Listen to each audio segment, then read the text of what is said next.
bahwa kita coba membantu orang-orang yang betul-betul berkekurangan ya.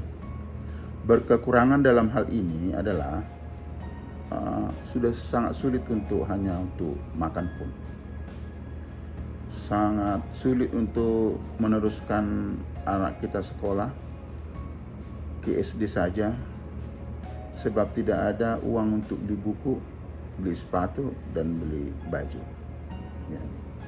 Inilah yang kita anggap dengan kategori berkekurangan atau kurang beruntung. Jadi sebagaimana saya sudah janjikan di video sebelumnya, bahwa kita akan membantu seberapa yang kita bisa bantu. Kalau kita bisa bantu orang yang tidak mampu lagi, tidak mempunyai uang lagi untuk membeli sembako, kalau kita hanya bisa bantu satu minggu kita, itulah semampu kita kirim. Dan oleh karena itu di Amerika ini saya sudah berbicara dengan beberapa orang supaya kiranya bantuan boleh continue ya. 1-2 sahabat-sahabat saya sudah berbicara, dan juga dengan salah satu ya pensiunan pastor juga di Jakarta kita sudah berbicara. Tetapi namanya juga ini situasi di Amerika, kadang-kadang orang itu dipanggil kerja tiba-tiba, dan oleh karena itu kita akan reschedule lagi kita punya appointment. Tetapi saya pikir saya kalau mengajak orang untuk membantu orang lain, saya pikir alangkah baiknya juga dimulai pertama dari diri sendiri. Dan oleh karena itu sekitar 2 minggu lalu atau kurang lebih, saya sudah mengirimkan sedikit dana untuk ke Jakarta supaya mereka boleh mencari orang-orang yang betul-betul dalam kesusahan.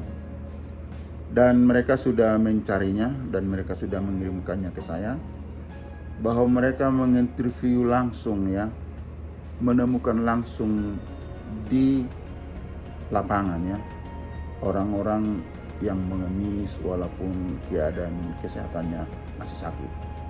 Oleh karena cucunya yang sudah tidak punya orang tua, mungkin dia harus berikan makan ya.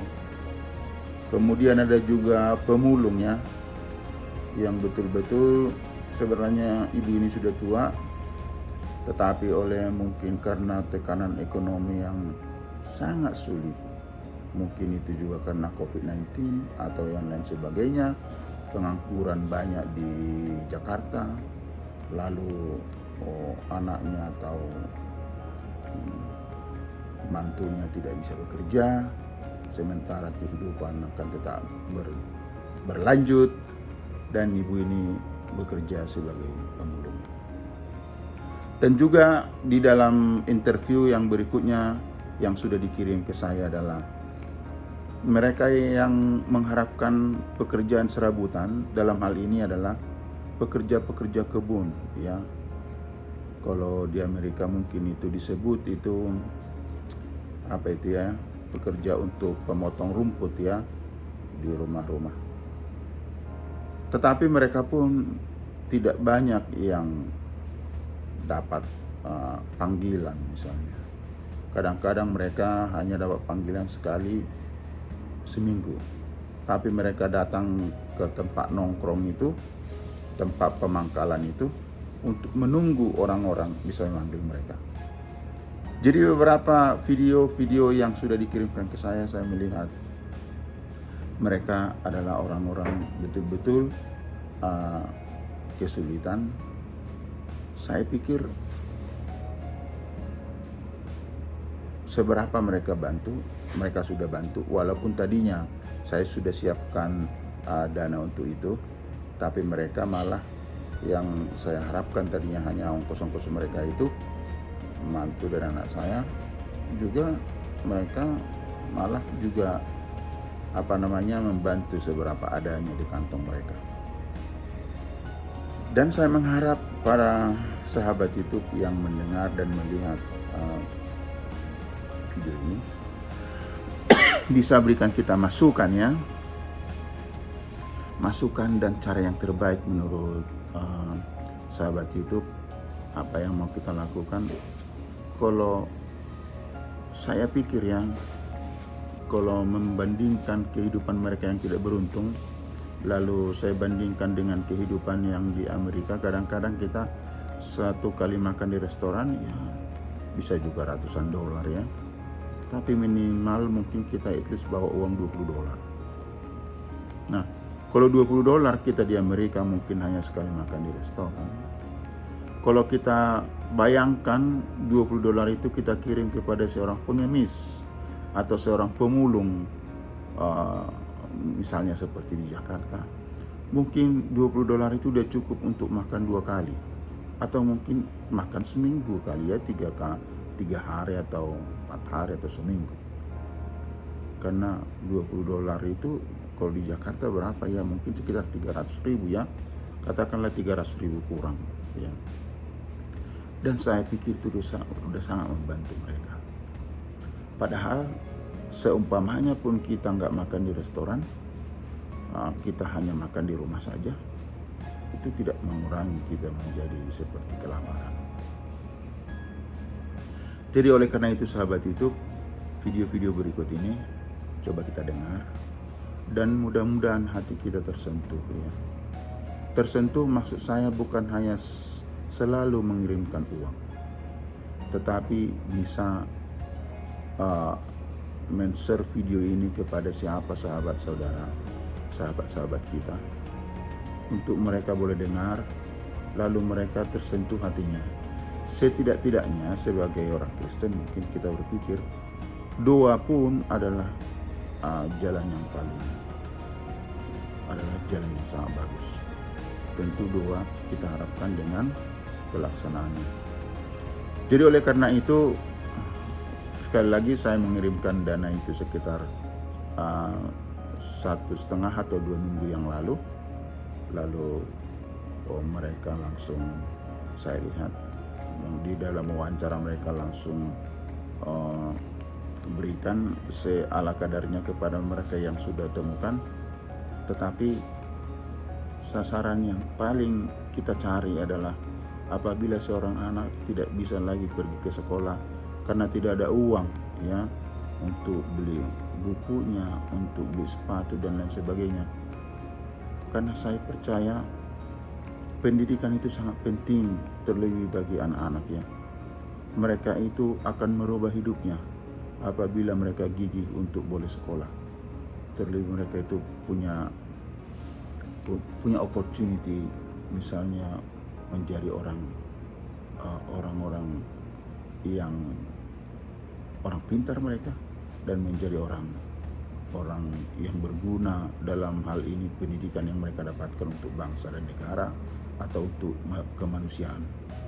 Kalau seorang pintar, dia bisa gigih sekolah terus, lalu dia menjadi seorang dokter atau seorang pengacara, yang dibantu mereka adalah seperti kita manusia-manusia yang mungkin dalam kesulitan. Jadi sampai di sini dulu sahabatku mengenai YouTube kita. Saya mohon supaya sahabat YouTube at least kalau bisa men-share dan memperlihatkan video ini kepada orang lain, dengan pengharapan mungkin mereka tahu ada orang-orang yang betul-betul sulit ya, sehingga mereka akan bikin komentar di bawah ini. Atau mungkin mereka yang mendengar betul-betul tersentuh hatinya untuk mungkin mengirim $20 untuk satu orang di Jakarta yang sudah diwawancarai ya. Karena mereka itu sudah mengirim, ada 3 orang yang mereka sudah wawancarai, dan mungkin satu saat orang itu akan kita ambil videonya juga untuk berterima kasih kepada mereka yang mengirim dari mereka ini yang tersentuh hatinya atau dari mana saja. Jadi sahabat YouTube, ini adalah keinginan yang tulus melihat situasi COVID-19 yang justru mengancam lagi Delta COVID berikutnya yang sangat contagious, sangat mudah menyebar. Jadi kesulitan-kesulitan ke depan sepertinya masih banyak mengancam dan kehidupan ekonomi kelihatan semakin buruk, dan di sini orang secara mental akan merasa kesulitan. Tetapi kita baik yang yakin adanya Tuhan ya, baik pun mereka yang tidak yakin ada Tuhan. Tapi kita selalu berpikir selama hayat di kandung badan masih banyak hal yang positif yang kita bisa lakukan. Jadi marilah berjuang bersama-sama para sahabat YouTube yang menonton dan berdoa menurut keyakinan kita masing-masing, dan bisa kita share ya video-video kita kepada orang lain supaya orang lain juga bisa melihatnya. Itu tujuan kita, dan kemudian sasaran bantuan yang kita betul-betul membantu orang yang tidak beruntung itu betul-betul pada sasarannya. Jadi itulah sebabnya kita langsung interview orang itu langsung, bukan lagi kita kirim kepada organisasi A, organisasi B. Enggak, jadi langsung ke masyarakat. Mudah-mudahan banyak mendukung program ini dan kita bertemu kembali. Terima kasih. Itu ongkol nggak kebunuh deh, namanya udah tua masih bisa. Oh, jadi Baru ongkolnya dijalan. Ini posisinya ibu lagi sakit ya? Iya. sakit apa ya? Sakit apa? Kepala, obat-obatan di bawah. Tuh.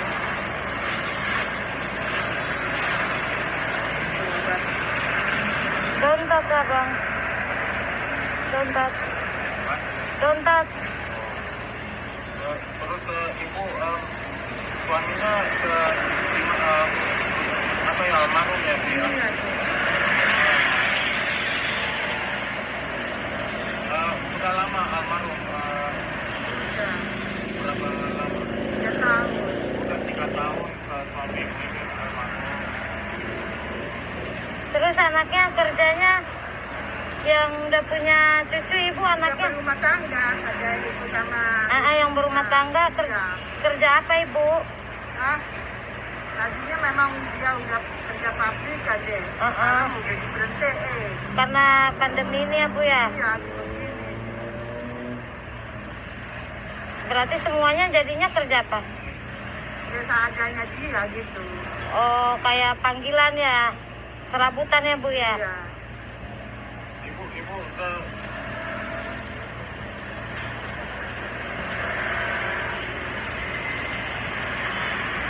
Terus dari Mau ke sini berapa jam ibu? Dari Mau ke Citra? Kalau nggak macet ya. Kalau nggak macet kak, rasa jam 9, 10 dah dari sini. Jam 9. Berapa jam itu? 1 jam ya? Dari sono. Dari Mau ke sini ibu, ke sini, ke Citra. Enggak, jangan naik mobil angkot. Tapi iya kak, sampai angkot. Ada 1 jam 2 jam ya? Kalau nggak macet ya? 2 jam lebih lah. 2 jam lebih. Terus selesai ibu jam 5. Kalau itu enggak selesai jam 5. Kalau itu pulang saat ada penjajah, kalau pulang gitu ya. Kalau dapat lumayan. Ya pulang gitu. Oh, Udah gitu. pulang. Oh gitu. Kalau itu jam 2, setengah 2, jam 12 gitu deh. Oh gitu. Sampai sore enggak. Tapi enggak.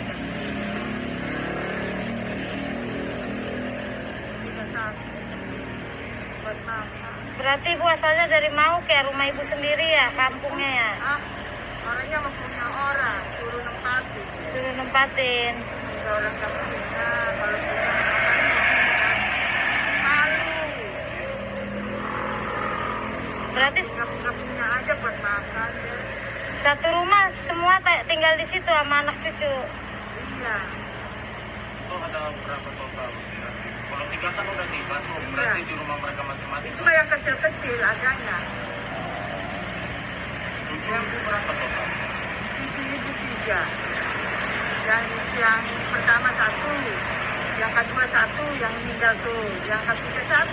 Berapa cowok, berapa cewek? Cewek 1 yang pertama. Yang kedua cowok, yang ketiga cowok. Yang pertama tuh yang anak yang ketiga tuh. Itu mah yang kecil-kecil. Masih pada sekolah. Kan perlu biaya, ya kan perlu makan.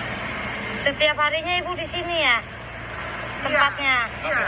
anak ibu yang udah menikah, support ibu kan, atau maksudnya bantuin ibu kalau ya untuk uang balai. Kalau kerja memang kalau kerja di pabrik kan memang masih itu pulpen seadanya dia gitu. Ya ibu sudah maksa ya kasih ya sama dia juga pengen rumah tangga. Itu mereka pada tinggal jauh atau dekat? Jauh orang, iya jauh orang istrinya Perpanitelang, orang mana juga dia nggak tahu lagi. Berarti ada satu di Pandeglang gitu ya. Iya, orang jauh-jauh istrinya.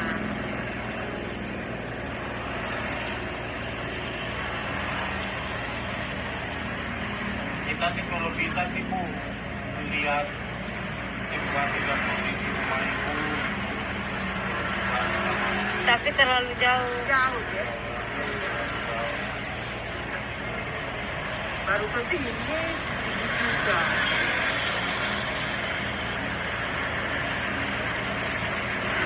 Ibu sendiri di sini nggak ada saudara, Iya, enggak itu sendiri, pergi sendiri. kerja sendiri ya? Iya, orang buat nyari makan. Oh, Kalau malu lapar ibunya, anak ibunya, cucu ibunya yang nggak ada bapaknya. oh. Ibu mah nggak tega sama saudara, tak. Sama orang kalau itu mah kasihan sama ibu. Orang. Yang penting mau waras aja badannya. Itu. Sebelumnya ibu kerja apa ibu? Hah? Orang itu mah nggak bisa baca. Oh ibu nggak bisa baca tuh. Masih mudanya. Iya. Kerja perumahan. Iya, perumahan nyuci piring. Kalau ada, Ibu rumah tangga. iya, ngomong gitu. Bukan pengasuh. Emang suami ibu mati karena apa Bu? Kalau boleh Meninggal. dia meninggal karena kenapa? Hah? Penyakit. Penyakit lah, kalau nggak ada penyakit mah nggak mati.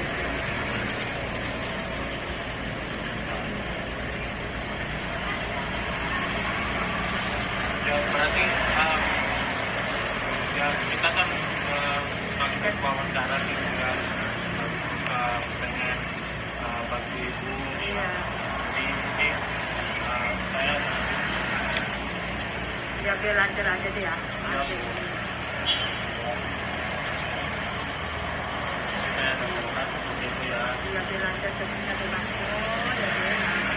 Makasih ya Bu ya. Iya makanya deh. Iya jalan lagi kita.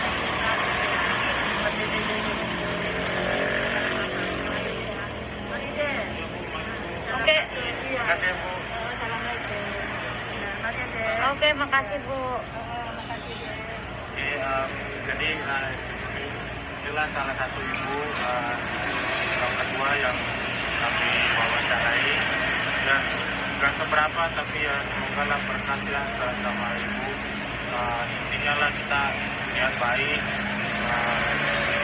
ya, sama orang yang nggak kita kenal walaupun yang kita kenal. Ya,